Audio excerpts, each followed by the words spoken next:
Dear friends, आज हम chapter 32 CrPC के सेक्शन 417 से 420 तक का अध्ययन करेंगे। आप देखेंगे कि सेक्शन 417 से 420 में क्या कहा गया है। 417 कहता है power to appoint place of imprisonment. Act में जो कहा है उसके सिवाय यदि कोई बात किसी अन्य कानून जो for the time being in force है उसके अनुसार राज्य सरकार निर्देश दे सकती है कि किसी व्यक्ति को जो इस संहिता के तहत कारावास जिसकी हुई है या जिसकी कारावास की जा सकती है और कस्टडी के लिए कमिट किया जा सकता है, उसे किस स्थान पर कन्फाइन किया जाएगा। यानी राज्य सरकार जो है ये जगह चिन्हित कर सकती है कि कोई आदमी जो कन्फाइन किया जाना है उसको कहाँ रखा जाएगा। और इसका सब सेक्शन 2 कहता है कि यदि कोई व्यक्ति इस संहिता के तहत कारावास किया जा सकता है, यानी उसकी सज़ा की जा सकती है, कारावास हो सकता है या कस्टडी में भेजा जा सकता है, तो वो सिविल जेल में वो सिविल जेल में कन्फाइंड है। पहले से ही एक आदमी पहले से सिविल जेल में कन्फाइंड है, बंद है, और उसकी क्रिमिनल में सज़ा होगी, तो उस समय की स्थिति कहता है कि जब कोई व्यक्ति इस संहिता के तहत उसकी कारावास हो जाती है या कस्टडी में भेजा जा सकता है, तो कारावास या कस्टडी के लिए आदेश देने वाला न्यायालय या magistrate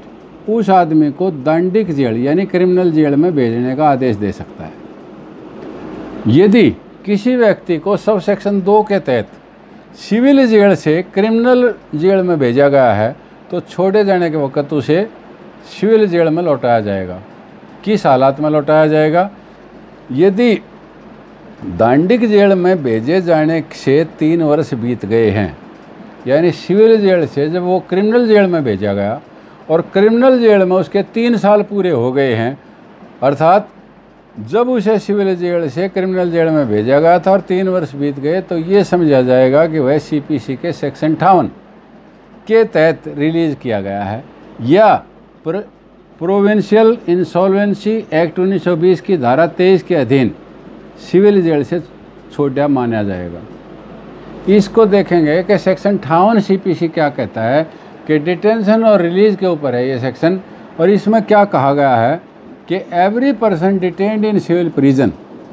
in execution of a decree shall be detained. यानी कोई भी आदमी सिविल कोर्ट की डिग्री को इम्प्लीमेंट करने के लिए कैसे जो है सिविल जेल में रखा जाएगा, जहाँ पर डिग्री पेमेंट के लिए है और वो 5000 तक का अमाउंट है, नॉट एक्सीडिंग 3 मंथ्स, 3 महीने तक उसको जेल में रखा जा सकता है सिविल जेल में। दूसरा, जहाँ पर 2000 रुपये तक की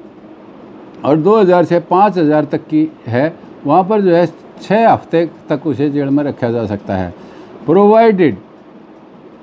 that he shall not be released from such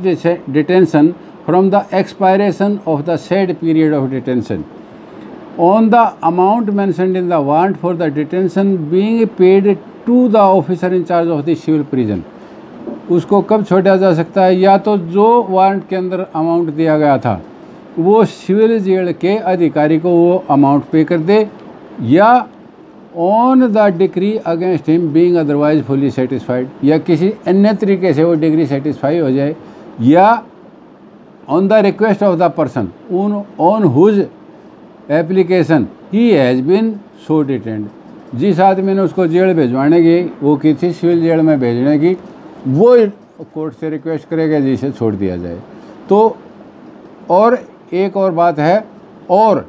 on the omission of the person on whose application he has been so detained to pay subsistence allowance. यानी जो जेल में सिविल जेल में भेजे जाने के लिए खर्चा जमा करवाया जाता है, जिसको जादरा कहते हैं, अगर उस आदमी ने एप्लीकेंट ने वो जादरा जमा नहीं किया तो भी वो सिविल जेल में नहीं भेजा जाएगा या उसको छोड़ दिया जाएगा। तो इस तरीके से ये सेक्शन 58 है, और इसके तहत जो है, और इसी तरीके से जब आदमी ने मान लिया कि थोड़ा सा 2000 और 5000 रुपये तक की बात है और वो नहीं दे पा रहा और वो जेल काट रहा है, तो इसके माने जो है या तो उसे सेक्शन CPC या सेक्शन 23 जो है प्रोविंशियल इंसॉल्वेंसी एक्ट 1920 के तहत जो है उसे अधीन जो है जेल से छोड़ा हुआ माना जाएगा, अगर 3 साल वो क्रिमिनल जेल में रहेगा तो। अब अगली बात क्या कहता है, या वह कोर्ट जिसने सिविल जेल में भेजा था वह जेल अधिकारी को यह प्रमाणित करके देगा कि वह CPC की धारा 58 या प्रोविंशियल इंसॉल्वेंसी एक्ट की धारा 23 के अधीन छोड़े जाने का हकदार है। यानी जिस ऑफिसर ने, जिस कोर्ट ने उसको सिविल जेल में भेजा था और 3 साल जब उसके क्रिमिनल कोर्ट जेल में हो गए तो वो आदमी, वो कोर्ट जो है सर्टिफाई करके देगी कि ये सेक्शन 58 या section 23 of provincial insolvency act के तहत छोड़े जाने का हकदार है, तो वो छोड़ा जाएगा। और इसके ऊपर एक अथॉरिटी है 2007-4 criminal court cases 827, supreme court की अथॉरिटी है गुरप्रीत कौर एलाइस रिंकी वर्सेस विपिन कुमार। वो अथॉरिटी है कि complaint under section 500 IPC filed at Mumbai, defamatory in imputation made in Mumbai, witnesses also residing at Mumbai, complaint transferred to court at Delhi as parties resided there. Petitioner will be put to considerable hardship if she is to attend the courts at Mumbai. यानी ये Gurpreet alias ring के नाम की लड़की थी, इसके ऊपर defamation का केस हुआ था और इसने जो है ये ट्रांसफ़र एप्लीकेशन डाली थी और इसमें ये कहा गया था कि पार्टीज़ जो है दिल्ली के रहने वाली हैं और ये इम्पुटेशन का केस जो है सेक्शन 500 का जो है वहाँ पर डाला गया था मुंबई के अंदर, गवाही भी सब कुछ हो गया था, वो वहाँ के रहने वाले थे। तो ये जो है in the interest of justice जो है ये कहा गया कि petitioner will be put to considerable hardship if she is to attend the court at Mumbai. यदि वो मुंबई कोर्ट अटेंड करती है तो हार्डशिप फेस करनी पड़ेगी, इसलिए केस जो है वहाँ ट्रांसफ़र कर दिया गया था। अब जो है सेक्शन 418 क्या कहता है, सेक्शन 418 कहता है कि execution of sentence of imprisonment, जो इम्प्रिजनमेंट का ऑर्डर किया गया है उसकी एग्जीक्यूशन कैसे की जाएगी।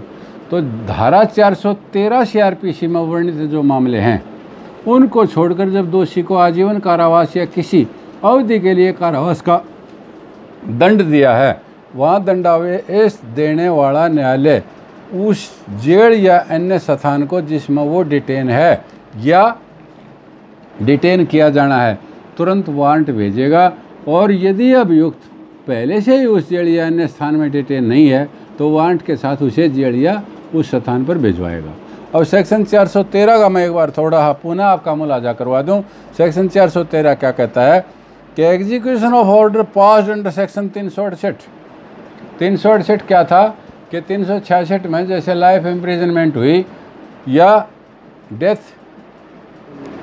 इम्प्रिजनमेंट हुई, डेथ पेनल्टी हुई, तो उसको कन्फर्मेशन के लिए ऑनरेबल हाई कोर्ट में 366 के तहत भेजा जाता है और 368 के तहत जो है ऑनरेबल हाई कोर्ट जो है उसकी अफर्मेशन करके या और उसको आदेश को जैसा भी है बदल करके मतलब नीचे की कोर्ट को भेजता है। तो उसके तहत ये कहता है when in a case submitted to the high court for the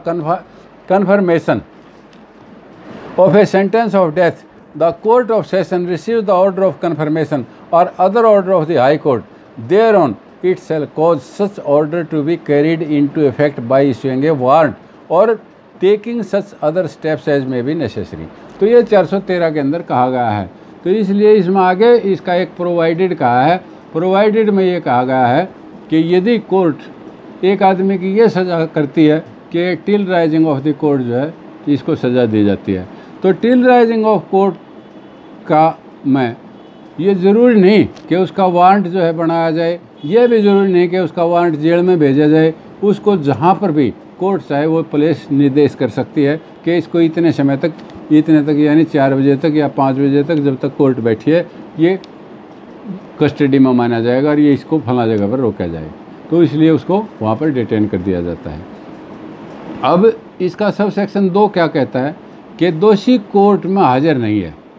और उसे ऐसा कारावास का दंड दिया जाता है जैसा उपधारा 1 में कहा है,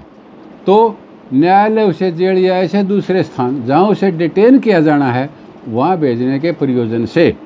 गिरफ्तारी का वारंट जारी करेगा और ऐसे मामले में दंडादेश उसकी गिरफ्तारी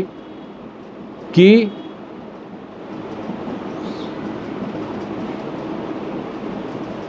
तक से होगा। यानी सब सेक्शन 2 क्या कहता है 418 का,